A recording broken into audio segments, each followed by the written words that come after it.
Muito boa noite. A graça e a paz de nosso Senhor Jesus Cristo. A graça e a paz de nosso Senhor Jesus Cristo. Por que amém tem que ser de segunda? Por que não pode ser de... Tem amém de primeira e tem o amém no automático, aquele, né? A graça e a paz de nosso Senhor Jesus Cristo. Amém de terceira fica ruim, né? Efésios capítulo 1, meus irmãos. Livro de Efésios capítulo 1.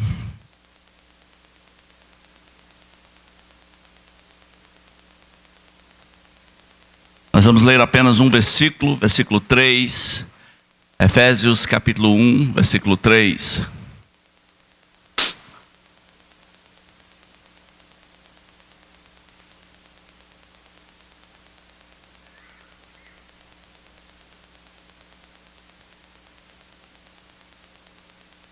Então, diz assim: bendito seja o Deus e Pai de nosso Senhor Jesus Cristo, que nos tem abençoado com toda sorte de bênção espiritual nas regiões celestiais em Cristo Jesus. Vamos orar? Orar. Nosso Deus, muito obrigado por toda sorte de bênção espiritual que o Senhor tem derramado sobre as nossas vidas, com as quais o Senhor tem nos abençoado, muitas delas que nem sabemos, nem pensamos, nem tomamos consciência, não refletimos. Que hoje seja diferente, Senhor, e que hoje o Teu nome seja louvado por essas inúmeras bênçãos espirituais e que nós entendamos isso tem a ver apenas com a Tua glória. Pedimos em nome de Jesus. Amém. Meus irmãos, uma coisa que nos impede de desenvolver a nossa salvação, de crescer na graça de Deus, é quando nós temos uma visão muito pequena, muito limitada, a respeito do que é ser um salvo e do que é a sua própria salvação. Para uma boa parte dos crentes, a salvação é apenas um seguro contra o fogo eterno. Eu fiz um seguro contra o inferno, não vou queimar no inferno, pronto. É só isso, não vou para o inferno. Armaria de ir para o inferno, então não vou para o inferno. E pronto, e não vou para o inferno. E o que mais? Não vou para o inferno. E é isso aí. Porque eu não vou para o inferno. E não passa muito disso. Aliás, a suposta conversão de muitos teve a ver mais com medinho do inferno do que entendimento da graça de Deus. E na minha experiência, os cristãos que se convertem com medinho do inferno são os que menos crescem. Porque eles apenas tinham medo. Talvez a maneira como o evangelho lhe foi passado foi mais com ênfase no inferno e no medo do que no amor de Deus incondicional por eles. Hoje, nós vamos ter acesso a uma parte estranha, pelo menos é estranho aos nossos costumes. Porque existem alguns mundos na Bíblia, nós não refletimos sobre os outros mundos, os mundos que a Bíblia diz que vieram a existir, obrigado. E vieram a existir pela palavra de Deus, pela criação do próprio Deus. Há muitos desses mundos, devem haver muitos, e Deus sabe o quanto. Talvez para além do universo, para além da nossa compreensão física, até para além da compreensão metafísica, devem haver muitos mundos. O universo é grande e um Deus maior do que o universo é um criador de coisas ilimitadas. E um desses mundos é o que a Bíblia apenas nomina, sem explicar muito, chamado as regiões celestiais.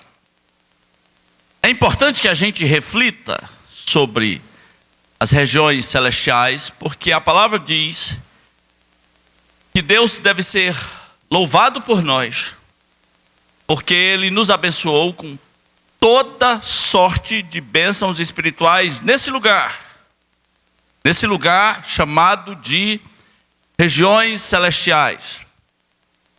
Eu tenho uma vaga ideia do que seja as regiões celestiais.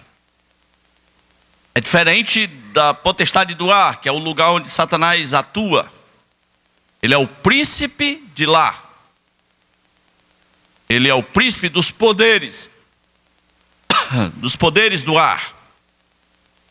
Mas as regiões celestiais, os lugares celestiais, é o lugar onde Jesus Cristo está assentado. É o lugar onde certamente está o trono de Deus. É o lugar onde milhões e milhões de anjos adoram a Deus incessantemente. É o lugar onde está o trono de Deus, onde estão os seres viventes, onde estão os 24 anciãos. E é o lugar onde Jesus Cristo está assentado à direita de Deus o Pai. E nesse tipo de céu, vamos dizer assim, nesse lugar, que a Bíblia chama de lugares celestiais ou regiões celestiais, lá acontecem coisas interessantíssimas a nosso favor. Deus está nos abençoando, o próprio Deus nos abençoando lá nesse lugar, com toda sorte de bênção espiritual. Talvez você nunca louvou a Deus por isso, porque é o que o texto diz: louve a Deus por isso, bendiga a Deus por isso, porque lá nesse lugar é o próprio Deus. Veja, não é um anjo, não é um profeta, não é um pastor, é o próprio Deus que está te abençoando lá nesse lugar, com toda sorte de bênçãos espirituais. Em primeiro lugar, você precisa entender que são bênçãos espirituais. A cabecinha cristão brasileiro, você fala em bênção, ele pensa dinheiro, saúde, e dinheiro e saúde, e dinheiro e saúde, né? Não conseguem ir além. Esqueça dinheiro e saúde hoje. Essas coisas são importantes, mas o que o texto diz é que nesse lugar, Deus está nos abençoando toda sorte. Eu conheço algumas bênçãos espirituais, mas eu não conheço todas. E Deus está nos abençoando com toda sorte de bênçãos espirituais nas regiões celestiais. Abençoar significa dizer bem, bem dizer. Então imagina, o próprio Deus fala bem a teu respeito nesse lugar. Isso para mim é incrível. Eu que quase tenho complexo de superioridade, eu luto para não ser especial além da conta. Agora imagina, Deus está falando bem de mim. Uau! Incrível isso. Então não me importa o que a mídia diz, não importa o que as pessoas dizem, o que as ex-pretendentes ou quase pretendentes possam ter dito, o que meus inimigos disseram. O que importa é que Deus fala bem de mim. Você não acha isso incrível? Você que procura a superaprovação de um homem ou de uma mulher, você que procura a aprovação das pessoas, você que tem que postar todos os dias alguma coisa para que a sua vida pareça incrível e você pareça uma pessoa super feliz, porque você procura likes. Eu já tenho os likes. Então uma cacetada, uma marretada de likes, todo dia Deus dizendo like. Curtidas de Deus. E você desesperado por aprovação do Zé, dos seus falsos amigos virtuais, por aprovação do seu pai que foi embora, talvez não tenha sido uma boa pessoa e foi embora e tem um buraco aí na sua vida. por aprovação dos seus amigos. E aí a Bíblia diz, olha, existe um lugar chamado regiões celestiais, e lá Deus te curte. Deus abençoa você, Deus fala bem de você. O que será que Deus fala de você o dia inteiro? Isso é incrível. Deixa eu lhe dizer algumas bênçãos espirituais. Você que tem problemas com autoestima, a Bíblia diz que Deus ama tanto o seu povo.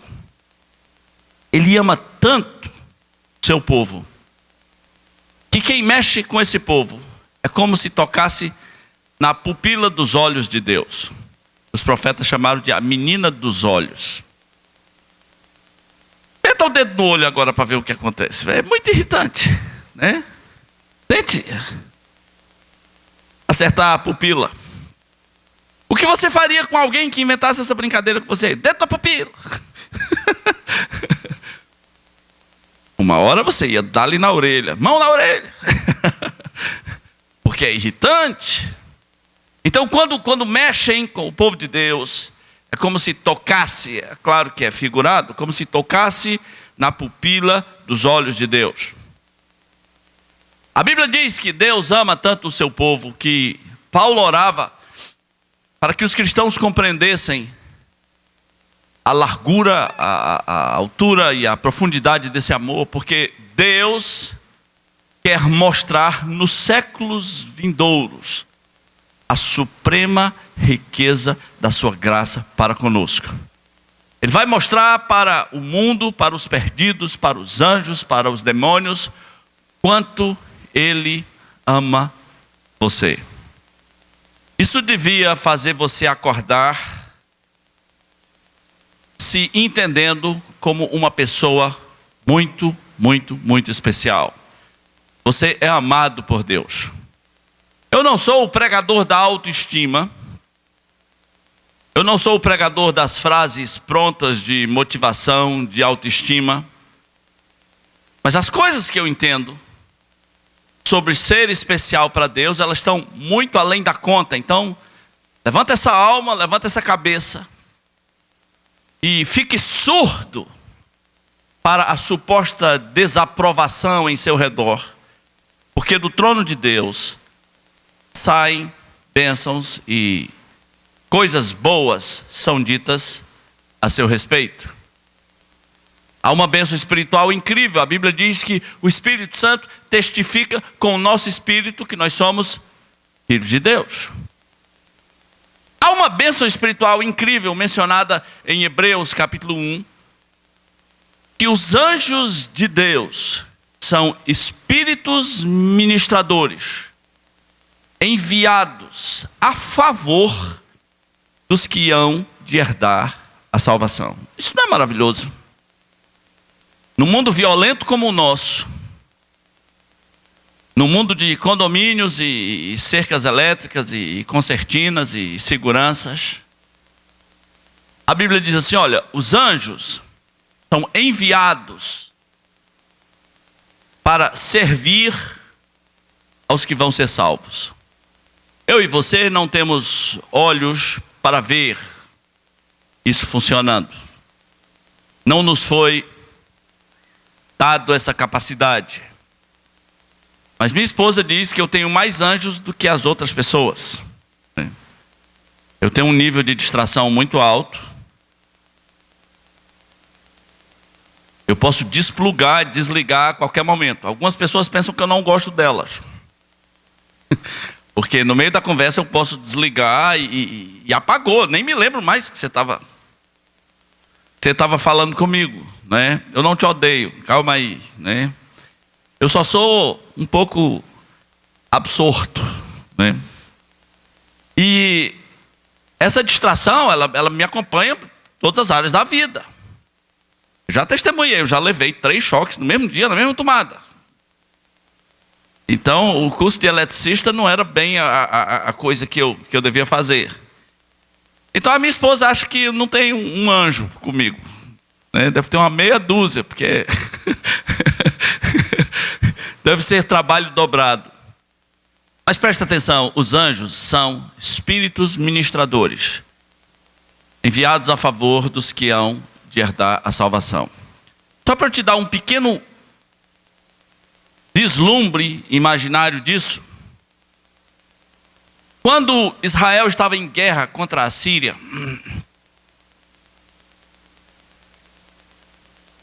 tudo que o rei da Síria planejava para atacar Israel, Deus revelava esses planos ao profeta Eliseu e ele revelava ao rei de Israel.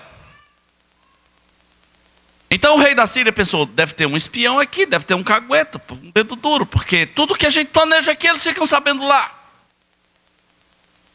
E alguém disse, não, é porque lá tem um profeta de Deus, e ele tem essas coisas, ele recebe essas revelações e ele fica sabendo.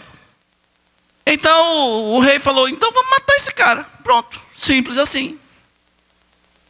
Vamos matar esse cara. E mandou um batalhão de exército violentíssimo para cercar a casa do profeta Eliseu e matar o velho profeta. Os profetas tinham um moço auxiliar. E quando esse moço, que se chama Geazi, ele sai, ele vê o exército assírio, ele entra em desespero. E quem não entraria, né? Ele entra em pânico, ele começa a gritar. E o profeta nesse momento ora e diz assim, ó Deus, eu peço que tu abras os olhos desse moço, para que ele veja que os que estão conosco são em maior número do que os que estão com eles. Agora, quem poderia ver isso? Quem pode ver os anjos que seguem você? Jesus Cristo disse que os anjos dos pequeninos de Deus veem incessantemente a face de meu Pai. Eu não tenho como descrever isso. São bênçãos espirituais incríveis e Deus fala bem a nosso respeito. Deus nos abençoa, Deus nos bendiz direto do trono. Olha uma outra bênção espiritual incrível. Deus escreve o nosso nome no livro da vida e promete que Ele não apagará jamais. Jamais. Jamais riscarei o seu nome do livro da vida. Olha que outra bênção espiritual incrível. Jesus Cristo, que rasgou os céus, depois da sua ressurreição, e assentou-se onde nenhum anjo ousou sentar, assentou-se no trono de Deus. Ele está ali à direita de Deus, intercedendo por nós todos os dias. Agora, isso aqui são algumas coisas que eu estou mencionando para você. A Bíblia diz que Deus, nesse lugar, nos abençoa com toda sorte de bênção espiritual. Quem de nós pode descrever a intensidade disso? Toda sorte de bênção espiritual.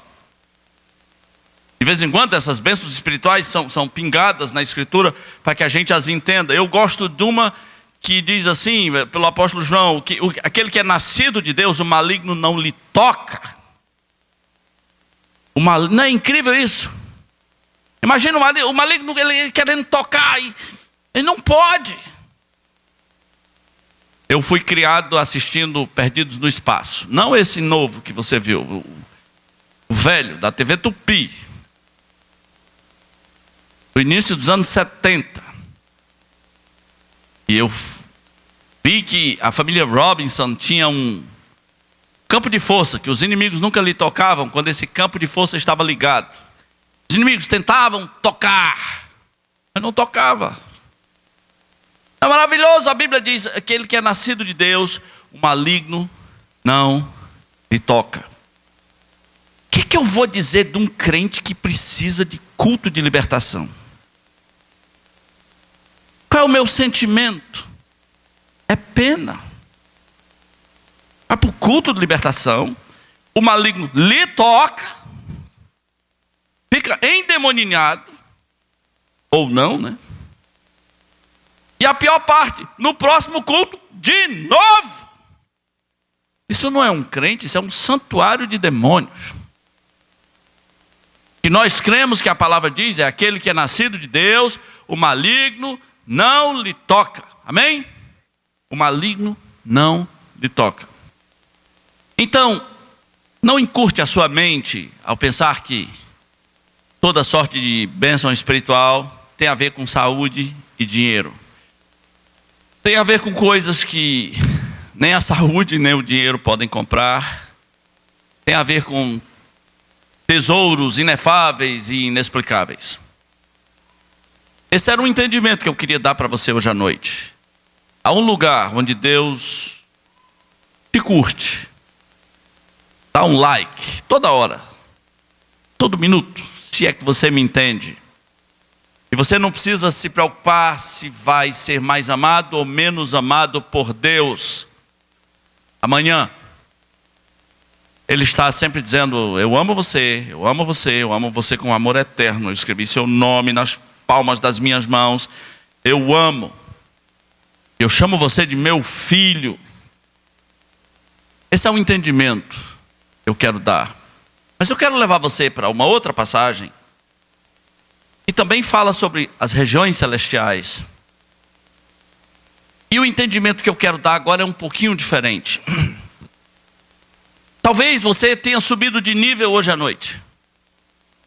Talvez você não é só um crente agora que tinha medinho do inferno e que achava que não ia para o inferno porque aceitou Jesus e me levaram lá na frente, eu agora não vou para o inferno. Você entendeu que é muito mais amplo o pacote. Pacote que inclui inclusive um novo corpo semelhante ao que Jesus tem hoje, na eternidade. Você entendeu que o pacote é maior, mas há um risco. É de você não compreender quem era você antes de compreender esta verdade. Eu estou dizendo isso porque de vez em quando topamos com o seguinte pensamento: olha, eu sou crente, mas antes de ser crente eu já era crente. Claro que eu era, não é? Eu era uma pessoa boa, eu já era de Deus. Antes de ser crente eu já era super ungido. Sempre fui. Meu coração sempre foi, né? E esse pensamento de que assim, eu era bom e Deus deve ter combinado isso com a minha conversão, aí eu acabei me convertendo, mas eu era bom, eu já buscava a Deus, eu agradava a Deus. Pode até ser que você, antes de uma confissão formal perante uma igreja, já fosse convertido. Pode até ser. Mas eu quero que você entenda que não foi todo o tempo assim. E esse texto vai nos dizer exatamente isso. Efésios capítulo 2 diz assim: Ele nos deu vida, Ele é Deus, estando vós mortos nos vossos delitos e pecados. Então sua situação era, você era morto no seu pecado. O que pode fazer um morto? Nada. Morto é insensível. Você não tinha, Paulo diz, você era inimigo das alianças. Você estava morto nos seus delitos e pecados. Mas continua. Pecados, vírgulas, nos quais andastes outrora. Meus irmãos, ele está falando para a igreja de Éfeso. É uma igreja que não recebe repreensão, muito complicada na Bíblia. A carta de Éfeso é a rainha das epístolas. Pessoas que cresceram na fé, e ele diz assim: vocês andaram nos pecados, vocês andavam segundo o curso deste mundo, segundo o curso, seguindo o príncipe da potestade do ar, e do espírito que agora atua nos filhos da desobediência. Vocês seguiam ele. Seu passado é esse. Por melhor que você fosse, por mais educado, mais estudioso, a sua condição espiritual era essa. Eu não estou perguntando se você era uma pessoa boa, se você tinha ficha limpa na delegacia, se você era um bom cidadão, se pagava seus impostos. Eu estou dizendo que, sob a análise de Deus, que tudo vê, você não era tudo isso que você pensa. Paulo disse: vocês andavam segundo o príncipe da potestade do ar. É a mesma coisa de dizer assim, vocês seguiam o Satanás. Só não sabia disso. O espírito que atua no filho da desobediência é o mesmo que atuava em vocês. Mas continua. Não parece muito romântico aqui meu passado, né? Entre os quais todos nós. Tem exceção? Não. Todos nós. Todos nós. Não tem exceção. Todos nós. A pessoa que está do seu lado, e você, e o que está atrás, e o que está na frente. Todos nós. Entre os quais também todos nós andamos outrora, segundo as inclinações da nossa carne, fazendo a vontade da carne e dos pensamentos, e éramos por natureza filhos da ira, como também os demais. A gente pensa que era filho da ira por comportamento. E não era por comportamento, era por natureza. Simplesmente por ser, você era. E o que você é, num certo sentido? Pecador. Por natureza, você era filho da ira, estava reservado para a ira de Deus. Mas Deus, sendo rico em misericórdia, e por causa do grande amor com que nos amou, e estando nós, o quê? Mortos. Faz questão de enfatizar para você não esquecer, tá? E estando nós mortos dos nossos delitos, nos deu vida, juntamente com Cristo, pela graça sois salvos. E juntamente com Ele, nos ressuscitou e nos fez assentar, aonde? Nos lugares celestiais. Esse lugar de onde Deus fala bem de você. Como é que eu explico isso? No tempo de Deus, Deus que não está preso no tempo, tempo de Deus, você já está lá, assentado nos lugares celestiais em Cristo Jesus. Quem está preso no tempo somos nós. Para Deus, como dizia Agostinho, tudo é um eterno presente. Todas as coisas estão claras e patentes aos seus olhos. Nós já estamos. Como é que nós podemos perder a salvação se nós já estamos lá? Numa outra dimensão, num outro mundo, num outro processo de tempo, já estamos lá. As leis do tempo são outras. Se já estamos lá, não temos como não estar lá. Não tem como o diabo nos tirar desse processo. Então ele nos fez assentar nos lugares celestiais para mostrar nos séculos vindouros a suprema riqueza da sua glória em bondade para conosco em Cristo Jesus. Esse não é o único lugar da Bíblia onde é dito isso. E Deus no futuro quer mostrar, para quem talvez nem interesse agora, que Deus quer mostrar a riqueza da sua graça em bondade para conosco. E deve ser revoltante para os demônios, não é não? Os anjos, diz a Bíblia, eles já surtam um pouco, eles desejam perscrutar essas coisas, analisar com detalhes, como é que Deus ama tanto esse pessoal aí. Se existem outras raças, eu não sei, mas os anjos pensam, como é que Deus ama essa daí? Foi essa daí que deu errado. E como é que de dentro dessa, Deus escolhe um grupo para amar mais ainda?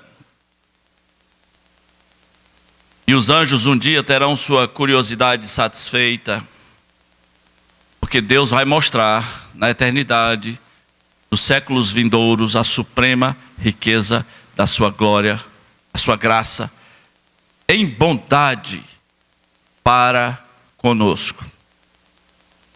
O ódio que o diabo sente por você deve ser inversamente proporcional ao amor que Deus sente por você. Se o diabo pudesse, mataria você. Mas aquele que é nascido de Deus, o maligno, não lhe toca. Pode tocar no sentido físico, como fez com Jó. Mas aquele que é nascido de Deus, aquele que é nascido do Espírito, o maligno não lhe toca. Então, Deus quer mostrar um dia. Tem muito mais coisa reservada sobre o amor de Deus. A igreja, que é o mistério de Deus oculto, né? Paulo disse, mas agora se revelou. Tem aqui o mistério, eu sou o embaixador desse mistério escondido no passado, mas agora foi revelado. Eu estou dizendo essas coisas para que você entenda que pensar que você era bom é um insulto a Deus. Conversão é de gente ruim, não é não? Conversão de santo não tem. Jesus Cristo disse, eu não vim para os santos, vocês que torcem para os santos. Isso é piada boa, Adriano. Vocês que torcem para os santos, né? Eu não vim para os santos. Eu vim para os corintianos, os perdidos, né? Raça ruim. Então, brincadeiras à parte, ele disse, não vim para gente boa, não. Se você se considera bom, seu negócio não é com Jesus, é com você mesmo. Se resolva no dia do juízo e tente provar para Deus que você é bom. E Deus vai dizer, tá bom. Eu não vim para os santos, eu vim para os perdidos. Então, como é que cristãos acham que eram bonzinhos? Você era bonzinho para os seus amigos e para a sociedade. Mas quem analisa a tua condição espiritual não é teus amigos nem a sociedade. Quem analisa a tua condição espiritual é Deus. E a Bíblia diz que Deus, livro de Romanos capítulo 3, que Deus olha dos céus e diz assim, não há nenhum justo. Nenhum. Sob a análise de Deus, nenhum. Romanos 3:10, como está escrito, não há nenhum justo, nenhum sequer. Não há quem entenda, você não poderia entender por você mesmo, não há quem entenda, não há quem busque a Deus. Todos se extraviaram e a uma se fizeram inúteis. Não há quem faça o bem, não há nenhum sequer. A garganta deles é sepulcro. Tem um insulto maior do que esse sobre mau hálito? Tua garganta é um sepulcro, né? É uma metáfora espiritual para dizer que até quando você fala, Deus diz, boca podre, espiritualmente podre, né? Você quer beijar uma boca podre?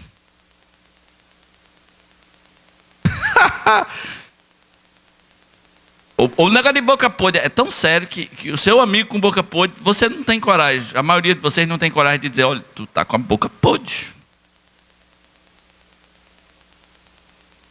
Tem um site na internet, você manda um e-mail do seu amigo, aí eles vão avisar para o teu amigo. Vão dizer, olha, pessoas estão preocupadas com você, você tem boca podre. Porque é chato, né? Então Deus usa essa metáfora da boca de sepulcro. Da boca deles, eu nunca vi um insulto tão violento, né? A boca deles é um sepulcro. Sepulcro aberto, e com a língua urdem engano, e veneno de víbora está nos seus lábios. É assim que Deus vê a raça humana distante dele. A boca eles a têm cheia de maldição e de amargura. São seus pés velozes para derramar sangue, e nos seus caminhos há destruição e miséria. Desconheceram o caminho da paz, não há temor de Deus diante dos seus olhos. No mínimo, você devia entender que essa é a condição da raça humana inteira. Algumas pessoas em maior grau, uns menos boca podre, outros mais boca podre, uns mais língua de víbora, outros mais maldosos, outros menos maldosos. mas aos olhos de Deus, essa é a situação da raça humana. Meus irmãos, vamos voltar para Efésios 2 para a gente encerrar. A questão não é, agora que eu entendi que não tem nada a ver comigo, que foi Deus, e eu não era bonzinho, foi Deus que foi bom. Eu era mau, acredite. Você não me conheceu e não sabe meus planos. Eu era mau, era raça ruim. Mas Deus teve misericórdia de mim. E eu preciso entender que nem por um momento essas bênçãos espirituais que saem do trono de Deus, lá nas regiões celestiais, toda sorte de bênçãos, em nenhum momento ela tem a ver comigo. As religiões enganosas, elas querem que você conquiste a bênção de Deus. Mas a religião verdadeira da Escritura quer que você louve a Deus pelas bênçãos já conquistadas. Amém? É diferente. Não vou pirar com bênção, não vou barganhar, não vou dar dinheiro para ter uma bênção, não vou fazer uma corrente de 7 sextas-feiras. Não, isso é coisa para patetas. Quem conhece a Deus, louva a Deus, porque é abençoado com toda sorte de bênçãos espirituais na região celeste. E se porta nesse mundo, como diz Colossenses 3,12, como um cidadão dos céus, como um eleito, como um santo, um amado. A postura é diferente. Muito, muito, muito diferente. Então a grande questão agora é, como é que eu vou reagir diante disso? É muita bênção, gente, eu nem sabia que era tanta. Como é que eu vou reagir? Meu irmão, minha irmã, esse texto que eu li é o famoso texto que diz: porque pela graça sois salvos, mediante a fé. Isto não vem de vós, é dom de Deus, não de obras para que ninguém se glorie. Pois somos feituras dele, criados em Cristo Jesus para boas obras. Em outra linguagem quer dizer o seguinte: Deus nos fez para andar direito nesse mundo. Existe um caminho de boas obras a ser seguido. E Deus preparou esse caminho, por sua graça, para que nós andássemos nele. Cheque sua vida emocional a partir do céu. Ai, minha mãe não gosta de mim. Problema da minha mãe. Eu preferia que ela gostasse, não é? Que pena que minha mãe tá com câncer espiritual, tá doente na alma. Que pena.